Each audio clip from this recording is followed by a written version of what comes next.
জাহান্নামের আযাব থেকে আল্লাহর কাছে পানাহ চাওয়া, জাহান্নামের আযাব থেকে আল্লাহর কাছে পানাহ চাওয়া। আল্লাহ রাব্বুল আলামিন বলেছেন, ওয়াল্লাযীনা ইয়াকুলুনা রাব্বানা ইসরিফ আন্না আযাবা জাহান্নাম ইন্না আযাবাহা কানা গরামা ইন্নাহা সাআত মুস্তাকাররাও ওয়া মুকামা। তারা আল্লাহর কাছে বলবে, আল্লাহ জাহান্নামের আগুন থেকে, আযাব থেকে আমাদেরকে দূরে সরান। জাহান্নামের আযাব থেকে পানাহ চাওয়ার জন্য আল্লাহর কাছে চোখের পানি ফেলবে, আল্লাহর ভয় অন্তরে জাগ্রত করবে এবং আল্লাহর কাছে সবসময় দোয়া করবে, আল্লাহুম্মা আজিরনা মিনান নার। বিশেষ করে যে দোয়া এখানে শেখানো হয়েছে, এই দোয়াটা হুবহু এরকম পাঠ করা, এটা রহমানদের বান্দাদের জন্য অত্যন্ত গুরুত্বপূর্ণ একটা আমল। সেটা হলো রব্বানা ইসরিফ আন্না আযাবা জাহান্নাম ইন্না আযাবাহা কানা গরামা ইন্নাহা সাআত মুস্তাকাররাও ওয়া মুকামা।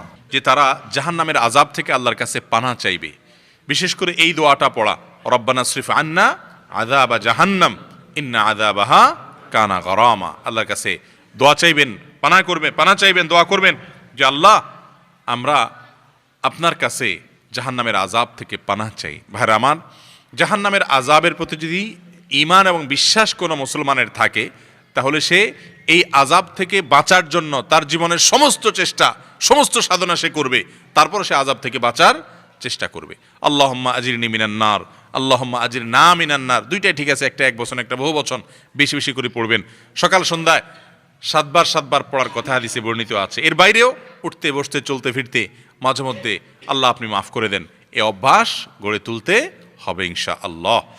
রহমানের বান্দাদের সর্বশেষ বৈশিষ্ট্য হলো ওয়াল্লাযীনা ইয়াকুলুনা রাব্বানা হাব লানা মিন আজওয়াজিনা ওয়া যুররিয়াতিনা কুররাতা আয়ুন ওয়াজআলনা লিল মুত্তাকিনা ইমামা।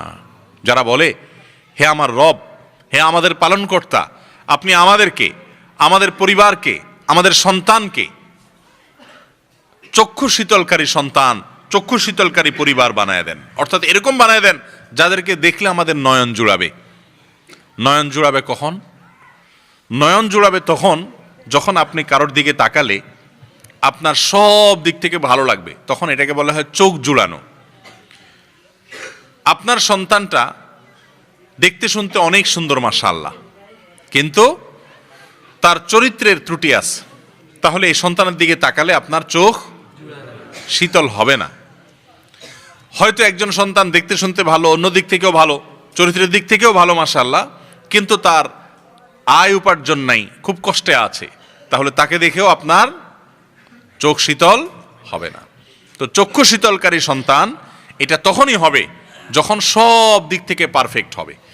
আপনি আপনার সন্তানের জন্য, আপনি আপনার পরিবারের সদস্যদের জন্য আল্লাহ তাআলার কাছে যদি একটা দোয়া করে সব কিছু চেয়ে নিতে চান, সন্তানের রুজি রোজগার, সন্তানের আখলাক চরিত্র, সন্তানের স্বাস্থ্য, সুস্বাস্থ্য, সন্তানের সার্বিক দিক যদি আপনি আল্লাহর কাছে চেয়ে নিতে চান, আপনার স্ত্রী, আপনার পরিবারের সবার জন্য সব কিছু একসাথে চাইতে চান, তাহলে সেক্ষেত্রে এই দোয়াটা পড়বেন। কোরআনের এই 74 নম্বর আয়াতের এই দোয়া, রব্বানা হাব লানা মিন আজওয়াজিনা ওয়া যুররিয়াতিনা কুররাতা আয়ুন ওয়াজআলনা লিল মুত্তাকিনা ইমামা।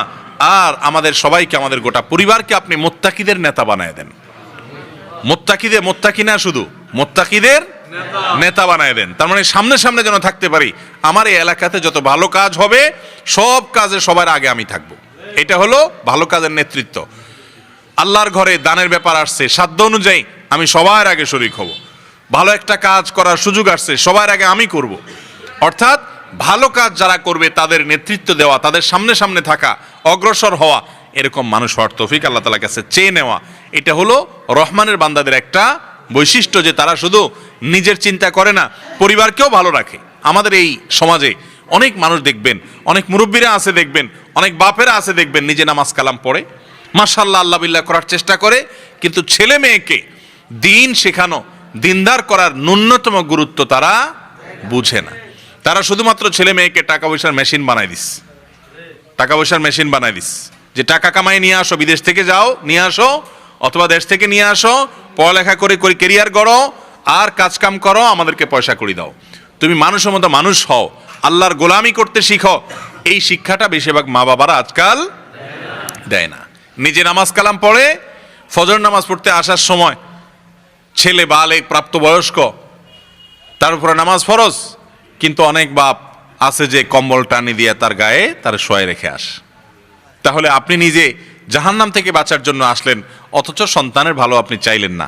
এটা কখনো আদর্শ বাবা মার কাজ হতে।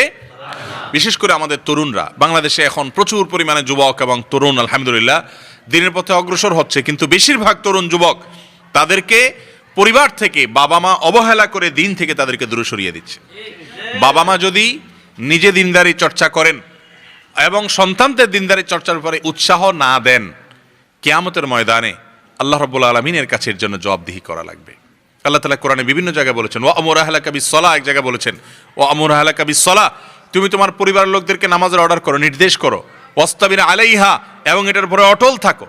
অনেক বাবা মা আছেন আবার শুধু মুখে নির্দেশই করে, সন্তানরাও শুনে না, শুধু নির্দেশ করলেই হবে না, তাদেরকে মসজিদে আসার অভ্যাস, আনার অভ্যাস গড়ে তুলতে হবে, তাদেরকে আল্লাহমুখী করে তুলতে হবে, নিজের আচরণ দিয়ে, নিজের আখলাক দিয়ে, নিজের ব্যবহার দিয়ে, নিজের আমল দিয়ে। কারণ সন্তানরা সাধারণত মা বাবাকে যা দেখে বেশিরভাগ ক্ষেত্রে সেটাকে অনুসরণ করে। অনেক মা বাবা আছেন যে সন্তানকে দিনের পথে আনতে গিয়ে মুখ খারাপ করেন, হ্যাঁ, ঝগড়াঝাটি করেন, বাজে মন্তব্য করেন। এটাও কোনো সঠিক পদ্ধতি হতে পারে না।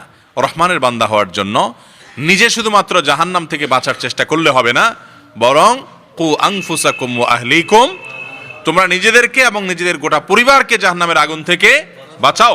অতএব জাহান্নাম থেকে বাঁচানোর চেষ্টা করতে হবে সপরিবারে, একা নয়, আপনার স্ত্রী, আপনার সন্তান, সবাইকে নিয়ে। কারণ দিন বা ইসলামের উপরে চলতে গেলে পরিবেশ দরকার হয় ভাই। একা একা কখনো দিনের উপরে চলা সহজ হয় না। বিশেষ করে আপনার পরিবারের অন্যান্য কেউ দিনের উপরে চলে না, আপনি একা চলতে চাইবেন, দেখবেন আপনার জন্য এটা কঠিন হয়ে গেছে। আল্লাহ তাআলা আমাদের সবাইকে রহমানের বান্দাদের এই সমস্ত গুণগুলো অর্জন করার তৌফিক দান।